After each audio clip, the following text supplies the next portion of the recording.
You know, there's been some crazy win streaks over the years. We already made the video on the Heat's 27-game win streak. The Warriors in the 2015-2016 season, they started the season with 24 straight wins, but I think the craziest win streak in NBA history has to be when the 2007-2008 Houston Rockets won 22 games in a row just out of nowhere. Yeah, obviously this team, they had the duo of Yao and Tracy McGrady, but the rest of the team was just fine. And I mean, they didn't even make it out of the first round, and they somehow ripped off 22 in a row.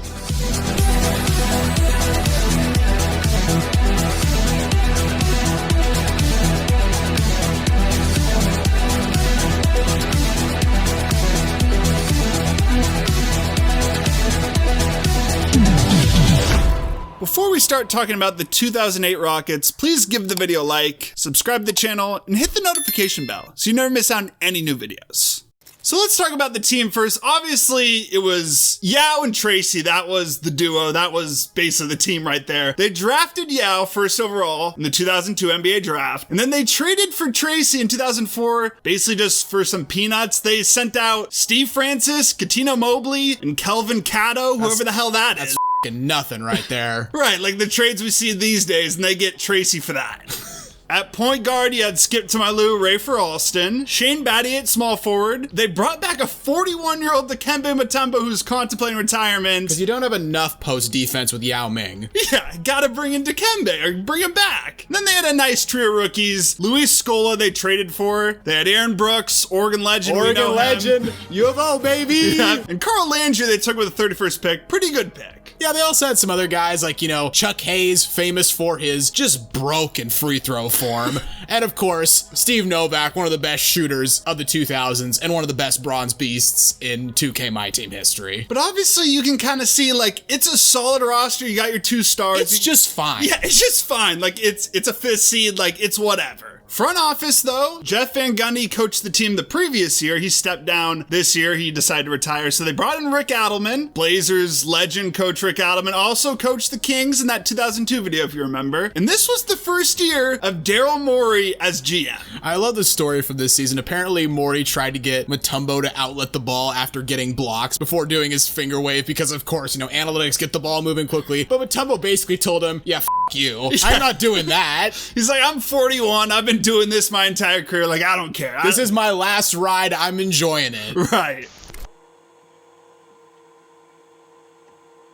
2007-2008 season, they played the Lakers on opening night. They won the game by 2. Shane Battier hit a late 3 to give the Rockets the win. I'll always remember this game, though, because the Lakers bafflingly managed to score on their own hoop with no Rocket within 15 feet of them. Yeah, that is hilarious. I don't know how they managed it. They started the season 6-1, so they're probably feeling themselves like, okay, we about to be contenders this year. And then they lose 6 straight games. How the hell does that happen? I don't know. I mean, the Blazers kind of did that last year, didn't they? Yeah, they did. 9-3 start and then fall off a cliff. So, I mean, how did it happen to them last year? Yeah, they were struggling to adapt to Rick Adelman's offense, so they kind of just hovered around 500. Believe it or not, they dealt with injuries. Tracy McGrady missed like a month around December and January. So things weren't looking that great. They were not even in the playoffs at this point. But the season really changed in a win over the Spurs on January 19th. Rockets won this game 83-81, and this really just turned their season around. They then go on to beat the Sonics in back-to-back games, and then the Blazers to get to 4 straight. They then took a loss to the Jazz, but you know what? They're starting to click. They got a nice little 4-game winning streak. Things would get a lot better, though. Yeah.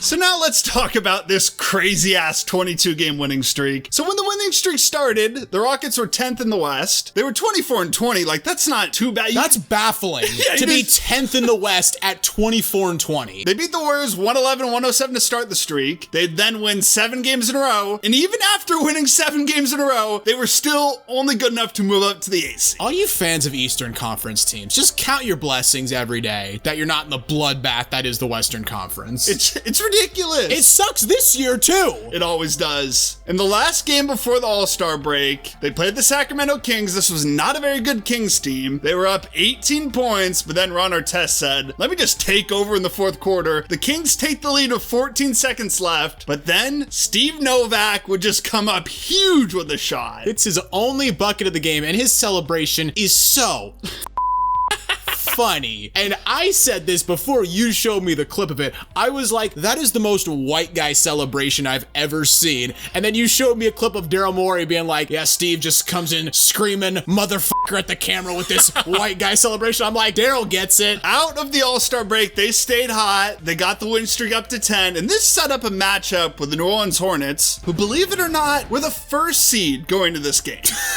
That doesn't even sound right. I can't even think of another time. Did that ever happen in their franchise history that they were the first seed besides that? I don't think so. But I mean, 2008 Chris Paul was built different. Hey, 2008 Chris Paul, he finished second MVP voting. They had Tyson Chandler, David West, so they were a solid team. But the Rockets said, we don't care. They proceeded to blow them out by 20 to get their 11th win in a row. Coming off that, in February, they traded Bonzi Wells and Mike James to the Hornets for Bobby Jackson. If you saw our 2002 Kings video, you'd know Rick Adelman had previously coached Jackson, so they already knew each other. It was an easy fit. But on February 26, disaster struck because the Rockets announced that Yao Ming would be out for the season with a stress fracture in his left ankle. So the Rockets had to move 41-year-old Dikembe Mutombo into the starting lineup. Seemed to work because in their first game, they held the Wizards to 69 points. Yeah, he was actually playing elite defense. And listen to some of these wins they had after Yao got injured. They beat the Grizzlies by 21. They beat the Nuggets by 14. They beat the Pacers by 18. They beat the Mavericks by 15. And they beat the Nets by 18. That's with a 41-year-old starting for them. He turned back the clock and was just swatting everything again. At this point, the win streak is up to 17, but still, they're only the 5th seed.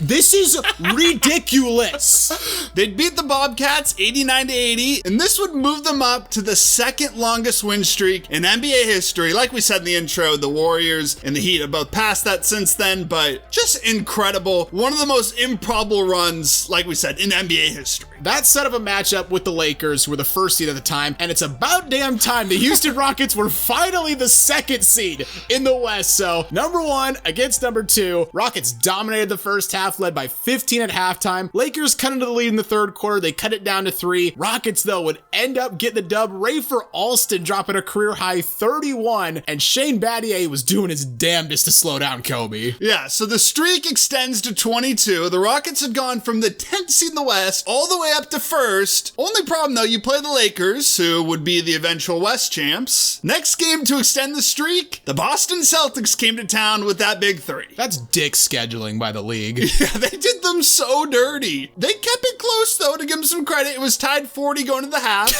Tied 40. Yeah, classic 2008 score. That's like first quarters now. But the Celtics just dominated in the second half. Won the game 94-74. The streak had ended 22. Incredible streak, though. I don't think we'll ever see another thing like this. What, another mid team that finishes the 5th seed winning 22 in a row? Yeah, I don't think we'll see that either. Probably not.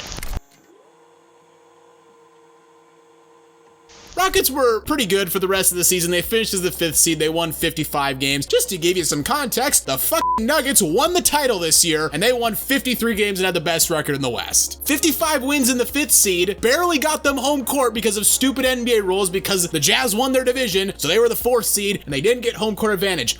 Hated that rule. I don't know why they went with it. Yeah, so dumb. Unfortunately for the Rockets, losing Yao and just kind of the mid-roster as a whole kind of caught up to them, as well as the Tracy McGrady curse, where the dude could not get out of the first round. They lost game 1, 93-82. Basically, no one played well on the Rockets besides Shane Battier, who didn't miss a shot this game and had 21 points. Of course he did. Should have fed him more. Game 2 came down to the wire before Kyle Korver would seal the game with just one of the weirdest shots you'll see ever to seal a game. Yeah, that's one of those shots where you're just like, you know what? It's just not our night, guys. Yeah. You can't do anything if Kyle Korver is hitting a bullshit shot like that. Rockets responded in one game 3, 94-92. T-Mac finally had a good game, 27 points. Carl Landry sealed the game with the block. Good job, Carl. Game 4 was also close, but the Jazz ended up pulling away. They won this one by 4. They were definitely missing Yao at this point because Mehmet Kerr got 18 boards and Boozer had 14.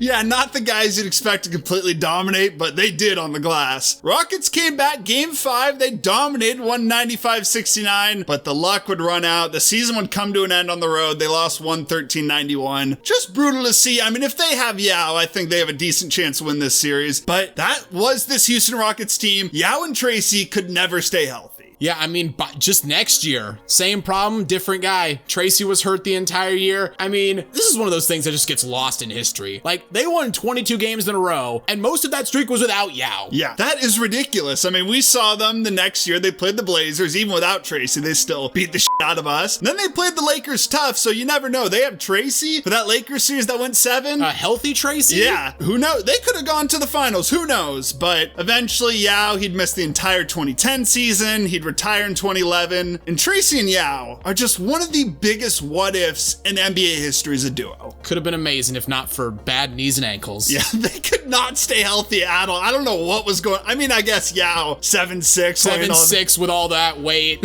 Tracy jumping out of the gym for dunks. I mean, kind of makes sense. It does make sense, but it sucks. Yeah, it hurts. So what could this team have accomplished if Yao stayed healthy? If you enjoyed the video, please consider giving me a like. And hey, while you're here, check out some of our other content as well. Don't forget to subscribe to Synthetic Sports.